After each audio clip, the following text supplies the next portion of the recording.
अशाच नवनवीन व्हिडिओसाठी चॅनलला सबस्क्राईब करा आणि बेल आयकॉनला क्लिक करा. एका अशा युद्धाची कल्पना करा जे फक्त 13 दिवस चाललं, पण त्याने दक्षिण आशियाचा नकाशा कायमचा बदलून टाकला. एक असं युद्ध ज्याच्या शेवटी दुसऱ्या महायुद्धानंतरची सर्वात मोठी लष्करी शरणागती झाली. तब्बल 93,000 सैनिकांनी आपली शस्त्र खाली ठेवली. ही फक्त एका लष्करी विजयाची कहाणी नाहीये, तर ही एका नवीन राष्ट्राच्या जन्माची, बांगलादेशच्या स्वातंत्र्याची गाथा आहे. आणि ही गोष्ट आज समजून घेणं खूप महत्त्वाचं आहे, कारण याच फक्त युद्धाचे तपशील नाहीत, तर एका लोकशाही चळवळीला कसं चिरडण्याचा प्रयत्न झाला, त्यामुळे जे प्रचंड मानवी संकट निर्माण झालं आणि त्यात भारताने जी निर्णायक भूमिका घेतली, त्या सगळ्याचे पदर आहेत.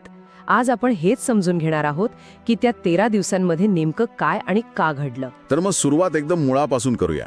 हे सगळं सुरू झालं 1970 मध्ये पाकिस्तानमधील सार्वत्रिक निवडणुकीपासून. शेख मुजीबुर रहमान यांच्या अवामी लीग पक्षाला पूर्व पाकिस्तानात प्रचंड बहुमत मिळालं. म्हणजे नियमानुसार पंतप्रधान तेच व्हायला हवे होते, बरोबर? अगदी बरोबर. पण पश्चिम पाकिस्तानातलं हे लष्करी आणि राजकीय नेतृत्व होतं, विशेषतः जुल्फिकार अली भुट्टो, त्यांना हा कौल मान्यच नव्हता. त्यांनी शेख मुजीबुर रहमान यांना सत्ता द्यायला स्पष्ट नकार दिला. आणि हा केवळ सत्तेचा वाद नव्हता, याची मुळं खरं तर पाकिस्तानच्या निर्मितीपासूनच रुजलेली होती. पश्चिम पाकिस्तानाने नेहमीच बंगाली भाषा, त्यांची संस्कृती याला कमी लेखलं होतं. त्यामुळे लोकांनी दिलेला कौल धुडकावणं हा त्यांच्या अस्मितेवर केलेला शेवटचा हल्ला होता. आणि साहजिकच यानंतर पूर्व पाकिस्तानात असंतोषाचा भडका उडाला असणार. हो, प्रचंड निदर्शनं, आंदोलनं सुरू झाली. लोकांनी असहकार पुकारला. पण ही लोकशाही चळवळ शांततेच्या मार्गाने पुढे जाऊ शकली नाही. पाकिस्तानी लष्कराने ठरवलं की ही चळवळ बळाच्या जोरावर चिरडून टाकायची, आणि इथूनच एका मोठ्या मानवी शोकांतिकेला सुरुवात झाली. तुम्ही ऑपरेशन सर्चलाईट बद्दल बोलत आहात, बरोबर? 25 मार्च 1971 ची ती रात्र. हो, ऑपरेशन सर्चलाईट हे नाव जेवढं साधं वाटतं, त्याच्या मागची क्रूरता तेवढीच भयावह होती. लष्कराने पद्धतशीरपणे ढाका शहरात नागरिकांची हत्या करायला सुरुवात केली, आणि त्यांचं मुख्य लक्ष होते विद्यार्थी, विचारवंत, प्राध्यापक आणि हिंदू अल्पसंख्याक. हा एक प्रकारे निवडक वंशसंहारच होता.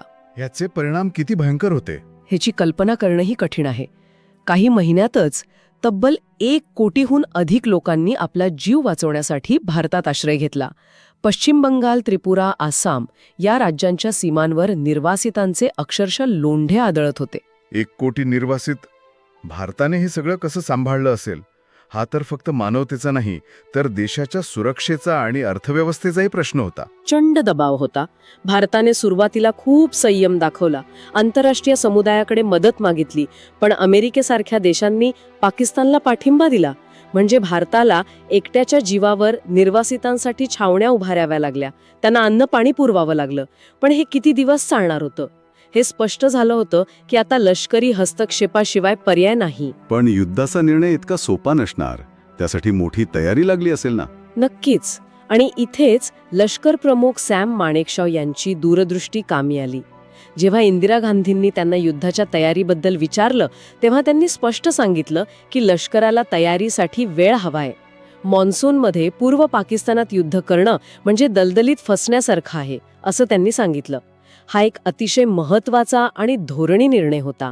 आणि याच काळात भारतानं मुक्तिवाहिनीला म्हणजे बांगलादेशी स्वातंत्र्य सैनिकांना प्रशिक्षण आणि शस्त्रपुरवठा करण्यास सुरुवात केली. म्हणजे भारत आता फक्त बघ्याच्या भूमिकेत नव्हता. पण मग युद्धाची ठिणगी नेमकी कधी पडली? ती पाकिस्तानच्या एका मोठ्या चुकीमुळे पडली. भारताच्या तयारीने आणि मुक्तिवाहिनीच्या वाढत्या कारवायांमुळे पाकिस्तान खरं तर घाबरला होता. त्यांना वाटलं की आपणच पहिला हल्ला करून भारताला चकित करू. म्हणून 3 डिसेंबर 1971 रोजी पाकिस्तानने अचानक पश्चिमेकडील अनेक भारतीय हवाई तळांवर बॉम्ब हल्ले केले. आणि हा हल्लाच भारतासाठी एक प्रकारे संधी ठरला. आतापर्यंत भारत फक्त मदत करत होता, पण या हल्ल्याने पाकिस्तानने स्वतःच युद्धाचं आमंत्रण दिलं. अगदी तसंच झालं. त्याच रात्री इंदिरा गांधींनी देशाला संबोधित केलं आणि युद्धाची घोषणा केली. भारताचं लष्करी नेतृत्व याच क्षणाची वाट पाहत होतं. आता भारतानं पूर्व आणि पश्चिम दोन्ही आघाड्यांवर पूर्ण ताकदीनिशी प्रत्युत्तर दिलं, आणि इथूनच त्या निर्णायक युद्धाला सुरुवात झाली. फक्त 13 दिवसांत विजय, यामागे काय रणनीती होती? तिन्ही दलाने मिळून हे कसं साध्य केलं? याला ब्लिट्झक्रीग किंवा विजेच्या वेगाची लढाई म्हणतात.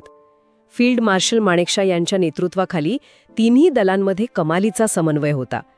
पूर्वेकडील आघाडीवर भारतीय लष्कराने अनेक दिशांनी ढाक्याकडे कूच केली. मुख्य शहरं आणि लष्करी छावण्यांना वळसा घालून पुढे जाण्याची रणनीती होती, जेणेकरून पाकिस्तानी सैन्य विभागलं जाईल आणि गोंधळात पडेल. आणि यात हवाई दलाची भूमिका किती महत्वाची होती? खूपच जास्त. भारतीय हवाई दलाने फक्त 48 तासात पूर्व पाकिस्तानच्या आकाशावर पूर्ण ताबा मिळवला. ढाक्यातील हवाईतळ निकामी केला. याचा अर्थ पाकिस्तानी सैन्याला आता वरून कोणतीही मदत मिळणं शक्य नव्हतं. ते जमिनीवर पूर्णपणे एकटे पडले होते. आणि नौदलाने तर याही पुढे जाऊन कमाल केली असं ऐकलंय. ऑपरेशन ट्रायडंट आणि ऑपरेशन पायथन बद्दल काही सांगाल? थेट कराची बंदरावर म्हणजे शत्रूच्या घरात घुसून हल्ला केला आणि पाकिस्तानचा जवळपास सगळा इंधन साठा जाळून टाकला, म्हणजे शत्रूची गाडीच बंद करून टाकली. या एका धाडसी हल्ल्याने पाकिस्तानच्या नौदलाला आणि हवाई दलाला अक्षरशः जमिनीवर खेळून ठेवलं. हे सगळं ऐकूनच अंगावर काटा येतोय. पण या सगळ्यात मुक्तीवाहिनीची भूमिका नेमकी काय होती? ते फक्त मदतनीस होते की त्यांचं योगदान त्याहून मोठं होतं? खूप चांगला प्रश्न आहे. मुक्तीवाहिनी हे भारतीय लष्कराचे डोळे आणि कान बनले होते. विचार करा, अनोळखी प्रदेशात जिथे प्रत्येक पूल, प्रत्येक रस्ता शत्रूने पेरलेला असू शकतो, तिथे स्थानिक स्वातंत्र्य सैनिक तुम्हाला अचूक मार्ग दाखवत होते. त्यांनी फक्त माहिती दिली नाही, तर पाकिस्तानी सैन्याला गनिमी काव्याने इतकं हैराण केलं की भारतीय लष्कराला पुढे जायला मोकळा रस्ता मिळत होता.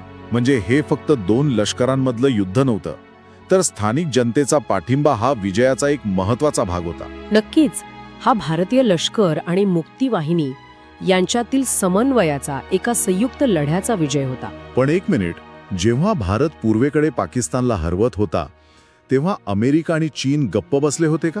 नाही. इथेच या युद्धाचा एक अत्यंत रंजक आणि तितकाच तणावपूर्ण आंतरराष्ट्रीय पैलू समोर येतो. अमेरिकेचे अध्यक्ष निक्सन आणि त्यांचे सल्लागार हेनरी किसिंजर हे पाकिस्तानचे कट्टर समर्थक होते. त्यांनी भारतावर दबाव आणण्यासाठी बंगालच्या उपसागरात आपलं 7वं आरमार USS एंटरप्राइज हे महाकाय विमानवाहू जहाज पाठवलं. हा भारताला दिलेला थेट इशारा होता. बापरे, म्हणजे अमेरिका थेट युद्धात उतरणार होती का? मग भारताने या धोक्याला तोंड कसं दिलं? इथे भारताच्या मुत्सद्देगिरीचा विजय झाला. युद्धाच्या काही महिन्याआधीच ऑगस्ट 1971 मध्ये भारताने सोव्हिएत युनियनसोबत 20 वर्षांचा शांतता, मैत्री आणि सहकार्य करार केला होता. या करारानुसार भारतावर हल्ला झाल्यास सोव्हिएत युनियन भारताच्या मदतीला येणार होतं. त्यामुळे जसं अमेरिकेचं 7वं आरमार बंगालच्या उपसागरात आलं, तसं सोव्हिएत युनियनने आपली अणुबॉम्बने सज्ज असलेली पाणबुडी आणि लढाऊ जहाजं त्यांच्या आडवी उभी केली. हा एक आंतरराष्ट्रीय चेकमेट होता. म्हणजे भारताने फक्त लष्करी आघाडीवरच नाही, तर राजनैतिक आघाडीवर एक पूर्ण तयारी केली होती. आणि या सगळ्यामुळेच 13 दिवसात भारतीय सैन्य ढाक्याच्या वेशीवर पोचू शकलं. हो, भारतीय लष्कराने ढाक्याला चारही बाजूंनी घेरलं होतं. Pakistani commander lieutenant general A.A.K. Niazi यांच्याकडं शरणागती पत्करण्याशिवाय दुसरा कोणताही पर्याय उरला नव्हता. सॅम मानेकशॉ यांनी त्यांना स्पष्ट संदेश पाठवला होता: जर तुम्ही शरणागती पत्करली तर तुमच्या सैनिकांशी सन्मानाने वागवले जाईल, नाही तर परिणामांना तयार राहा. आणि मग तो ऐतिहासिक दिवस उजाडला. 16 डिसेंबर 1971 ढाकाच्या रमणा रेस कोर्स मैदानावर शरणागतीचा सोहळा पार पडला. तो क्षण केवळ लष्करी नव्हता, तो अत्यंत भावनिक होता. हजारो स्थानिक बंगाली लोक तिथे जमले होते. त्यांच्या डोळ्यात 9 महिन्यांच्या अत्याचाराचा अंत झाल्याचे आणि स्वातंत्र्याचे अश्रू होते. त्या गर्दीसमोर जनरल नियाझी यांनी भारतीय लष्कराचे लेफ्टनंट जनरल जगजीत सिंग अरोरा यांच्यासमोर शरणागतीच्या कागदावर सही केली. 93,000 पाकिस्तानी सैनिकांनी शरणागती पत्करली. हा आकडाचं विश्वसनीय आहे? या घटनेचं महत्त्व काय होतं? या घटनेने फक्त युद्ध संपवलं नाही, तर दक्षिण आशियातील सत्तेचं संपूर्ण गणितच बदलून टाकलं. ही दुसऱ्या महायुद्धानंतरची सर्वात मोठी लष्करी शरणागती होती. याने पाकिस्तानच्या द्विराष्ट्र सिद्धांताला म्हणजे 2 नेशन थिअरीला चुकीचं ठरवलं. एकाच धर्माचे असूनही भाषा आणि संस्कृतीच्या आधारावर एक देश तुटू शकतो हे जगासमोर सिद्ध झालं. म्हणूनच आपण 16 डिसेंबर हा विजय दिवस म्हणून साजरा करतो. हा केवळ एका लष्करी विजयाचा उत्सव नाही, बरोबर.